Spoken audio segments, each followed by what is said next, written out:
Hello and welcome to the video. This is a very quick review of this model here. This is the Mini AR wing. This is a little 600mm or 23.6 inch wingspan FPV wing from SonicModell. Now I didn't realise, but SonicModell are actually the same group that also makes two of my other favourite little models that I've looked at in the channel, namely the ZOHD Dart and the ZOHD Orbit.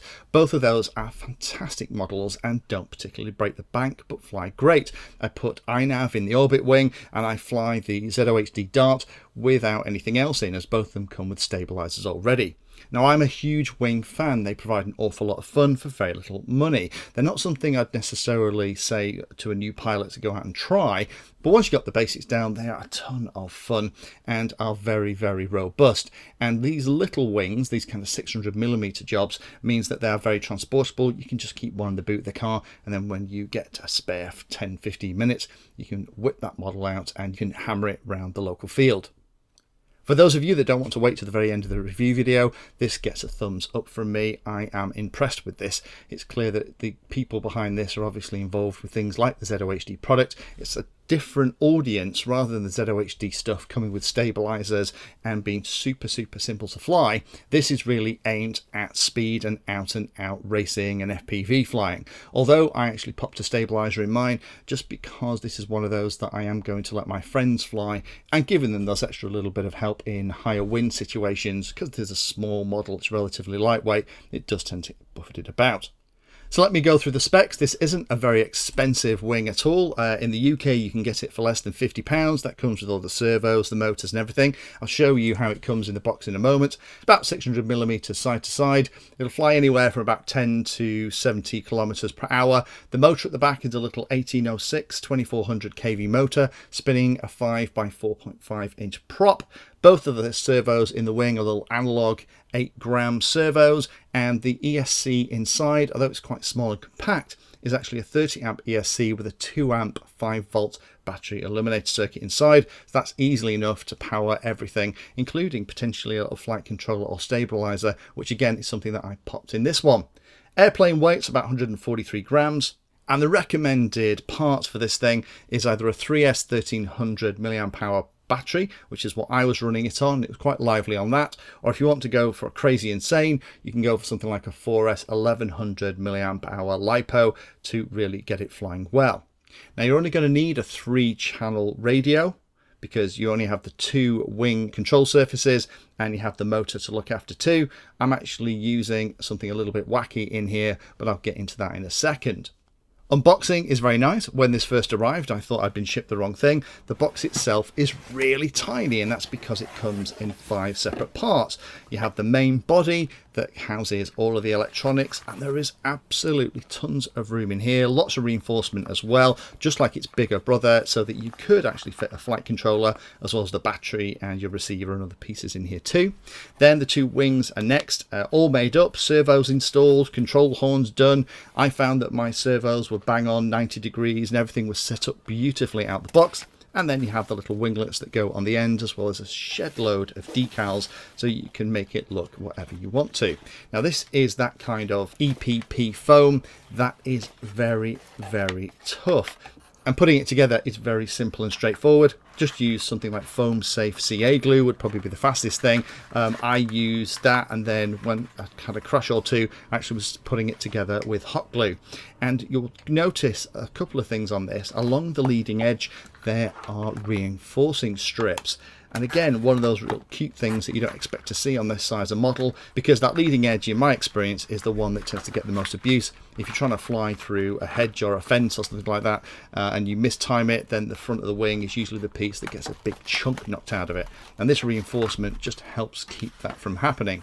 I put a little stabilizer in here, and that allowed me to use one of my old X4R SB receivers that don't tend to be used for anything anymore. I have loads of these knocking around from my early days of quadcopters. So I've set it up, plugged it into the stabilizer using the S-Bus, plugged the throttle into channel 3, and in fact I'll have a separate video showing how I've set all this up. The big capacitor at the side is there to just protect it against any voltage sags to stop the flight stabilizer rebooting. If you're really hammering the power system and the 5 volts powering the stabilizer drops below the level that it's happy with. FPV equipment, there are two noses in this. So there's a standard one that will fit a standard HS1177 style camera, and there's one that you can put together yourself along with a couple of magnets that will hold the smaller camera. Now I'm actually using the FXT Venus Pro. It's one of their new cameras in here. I've been looking for a model to use it in for a little while. I had to open up the foam for that second canopy nose just to fit a mini camera rather than a micro, but it went in beautifully and gave a nice unoccluded view of the flying. And then I'm using one of the good old Hobby King Quantum Elite VTX transmitters in the top, and the way I did it, I put all the electronics in, put the battery in the nose that I was going to use, then checked the center of gravity to see where it was, and it was pretty much bang in the right spot. There are two little molded nubbins under each of the wings that show you where the center of gravity should be. Love when I see that on a plane. It's amazing how many vendors don't get the center of gravity right in their manuals. It's nice that not only is it right on this wing, but they've actually molded it into the bottom of the wing so you don't forget when you fly. Then I put the Elite video transmitter along with the FPV antenna on the top of the canopy, moved it around so that that center of gravity didn't move from those little spots. Once I was happy I knew where it was, just put it all together. And the great thing about that camera and VTX unit, it all just plugs in. And another really cool little thing inside this wing is they've also got a JST plug wired into the XT60 for the SC, and that means that you can just plug the Elite's power cable, which is a JST cable, in there, so there's absolutely no wiring or soldering needed. Fantastic. So how's it fly? Well, it flies fantastically well. This is my maiden flight and I'm just pootling around having fun with it. There's absolutely loads of power and it is very, very well behaved. I needed a little bit of trim on the elevator, a little bit of trim on the aileron, and it was flying beautifully. Some of the oscillation that you're seeing in here is actually me playing with the remote gain that you can set on the stabilizer. So depending on the wind conditions, you can set it by a rotating switch on the radio, and when you turn it up too high you get those oscillations, so you just need to back it off. But this wing, even with the stabilizer turned off, is fantastic. So in summary, what do I think? Well, I am impressed. It's a great made little wing, really thoughtful design. The way it's put together and how easy it is to build out, all the electronics are already pre-installed. They're nice electronics.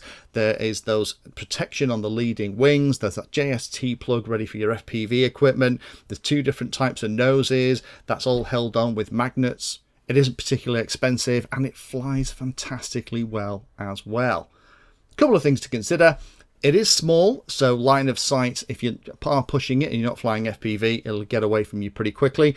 The supply decals that are in it are really nice and quite bright, and I heartily recommend that you use those just to give you a chance, if you're flying line of sight, to see which orientation you're in.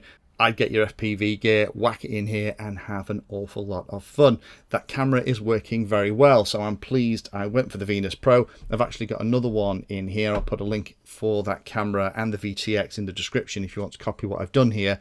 Last couple of things to think about. There isn't any stabilizer in here by default. It doesn't actually need it. This is a flying wing. If you want stabilizers, go and get the ZOHD Dart or the ZOHD Orbit. They're fab wings and they have all that stuff built in. I didn't really need to put it in here. It was just a cute little model that I could use for the setup video for the stabilizer, and to be honest, most of the time I'm flying with it turned off. And the only last comment is you will need batteries. You will need lots of them. This thing is a ton of fun and one battery doesn't seem to be enough. The other last little tip I'll give you is there's only one propeller in the box. If you do have a little bit of a crash, I've hammered this little thing and it just doesn't care.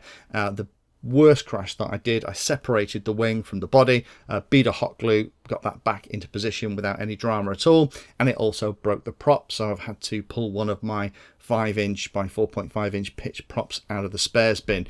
So if you're going to get rid of these, I'd get an extra couple of props, because occasionally you will snap them if you have a nasty crash. But for me, this is probably the nicest little 600mm wing designed for just out and out FPV racing and buffoonery that I've had my hands on. Thank you for taking the time to watch that video, and particularly for watching right to the very end. We try and release a video on Tuesday and Friday, and sometimes we'll release one or two extra ones in a week as well. All of the videos on the channel are organised into easy to use playlists, so do have a look in there, because if you're interested in a subject, we organise all the videos on that subject so you can find them easily all together in one place.